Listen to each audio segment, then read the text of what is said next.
যে ৮০,০০০ রোহিঙ্গাকে তারা ট্রেন আপ করা হচ্ছে যুদ্ধ পাঠানোর জন্য, এবং সেখানে ধরেন আরাকান আর্মির যে ত্রাণ সহবিল করার জন্য সেখানে আমাদের সেনাবাহিনী নাকি একদম সাইলেন্ট গার্ড হিসেবে রাখা হবে, তারা নাকি চুপ থাকবে। এখন হচ্ছে ধরেন তারা যখন যুদ্ধ করবে, একটা কথা আছে যে নগর পুরলে দেবালয় এড়ে না। এখন হচ্ছে কি আপনার পার্শ্ববর্তী অঞ্চলে সব জায়গায় যুদ্ধ লেগে যাবে, আপনার গৃহযুদ্ধ তো অলরেডি মিয়ানমার রয়েছে, এটা আঞ্চলিক পরাশক্তি যুদ্ধ লেগে যাবে, আর আপনি বাংলাদেশে বসে কাঁথার মধ্যে শুয়ে শুয়ে আর ওই মুভি দেখবেন আর টিকটক দেখবেন। আমরা প্রক্সি ওয়ারে যুক্ত হয়ে যাচ্ছি, আমি যুদ্ধ হয়ে যাচ্ছি সেটা বলতেছি না, কিন্তু আমার কাছে মনে হচ্ছে যে একটি পার্টের তারা ইচ্ছে করে আমাদেরকে সে প্রক্সি ওয়ার দিয়ে নিয়ে যাচ্ছে। এবং এটার জন্য আমাদের এই মুহূর্তে আমি মনে করি যে আমাদের মেজর যে পলিটিক্যাল পার্টিগুলো রয়েছে, বিএনপি, জামাত, এনসিপি বলেন, আরো ছোট ছোট যে পার্টিগুলো রয়েছে, তাদের সবার এটা নিয়ে ঐক্যমত বসা উচিত এবং এই জিনিসটা সবার মতামতের ভিত্তিতে। কারণ হচ্ছে কি আপনি দেখেন এই সরকারটি কিন্তু নির্বাচিত সরকার না, এবং যেহেতু এখানে বারবার আপনি দেখেন গতকাল ডিএনসিসির উপদেষ্টা হিসেবে ঢুকানো হচ্ছে সব বিদেশি পাসপোর্টধারী। একজন এস্তোনিয়ান নাগরিক, তিনি এস্তোনিয়ান নাগরিক নেওয়ার সময় তিনি বাংলাদেশের নাগরিক ত্যাগ করেছেন, এই রিপোর্টও রয়েছে।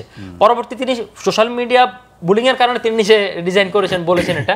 তো আমরা কেন শুধুমাত্র বিদেশি পাসপোর্টধারীদেরকে আমরা পছন্দ করছি, তাও আবার ইউএস, নেদারল্যান্ডস, অমুক দেশ, ইউকে, তমুক দেশ, আমার দেশে এরকম লোক নাই। এবং আপনি কেন এইসব সেন্সিটিভ জায়গায় এসব লোক বসাচ্ছেন, আমার কোনো ক্যালকুলেশনে বোঝা আসে না।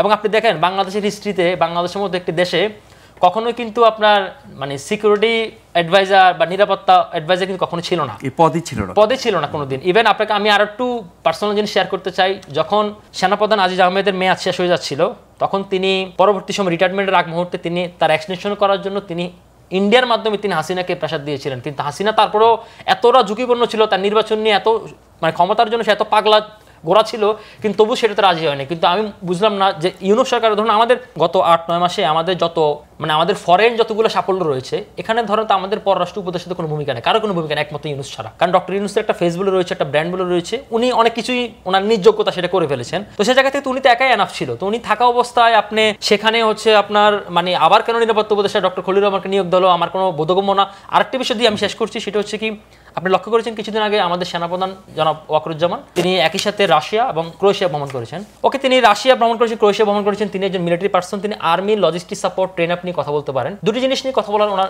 This is not his job. ধরুন তিনি সেখানে রোসাটম নিয়ে কথা বলেছেন, রোসাটমের ব্যক্তিদের সাথে কথা বলেছেন, বাংলাদেশের পারমাণবিক বিদ্যুৎ কেন্দ্র নিয়ে কি হবে না হবে এগুলো নিয়ে তিনি ডিরেকশন দিয়েছেন, কথা বলেছেন। আরেকটি বিষয়ে কথা বলেছেন যে তিনি সেটা হচ্ছে কি বাংলাদেশ থেকে আসার হচ্ছে কি লিগেল কোনো ম্যান পাওয়ার সিস্টেম নাই। হ্যাঁ, এখন আপনার এখানে যারা অন্যভাবে যায় তাদেরকে যুদ্ধ পাঠানো হচ্ছে, তো সেটা নিয়ে উনি কথা বলেছেন। তা আমার কাছে মনে হচ্ছে ওইগুলোর বলার জন্য তো উনি আমার কাছে তো একটা গভর্নমেন্ট আছে, বহুমুখী তৎপরতা, মানে এগুলা মানে অনেক কনস্পাইরেসি থিওরি তৈরি করে। এখন আমরা আসলে যেহেতু কোনো ব্রডকাস্ট জার্নালিস্ট বা মেইন স্ট্রিম মিডিয়া ছাড়া আমরা কোনো অ্যানালাইজ করি না, তো ওইসব কনস্পাইরেসি থিওরি কিন্তু আপনি যদি প্রত্যেকটা ডটকে মিলান তাহলে একটা সরলরৈখিকভাবে দেখা যাচ্ছে আমরা আসলে একটা ঝুঁকির মধ্যে যাচ্ছি এবং ঝুঁকির মধ্যে আছি এবং ঝুঁকির মধ্যে যেতে যাচ্ছি। এবং আরেকটি বড় বিষয় হচ্ছে কি আমাদের সরকার এখানে তার নিরাপত্তাটা আসলে একটা বড় একটা সন্দেহ।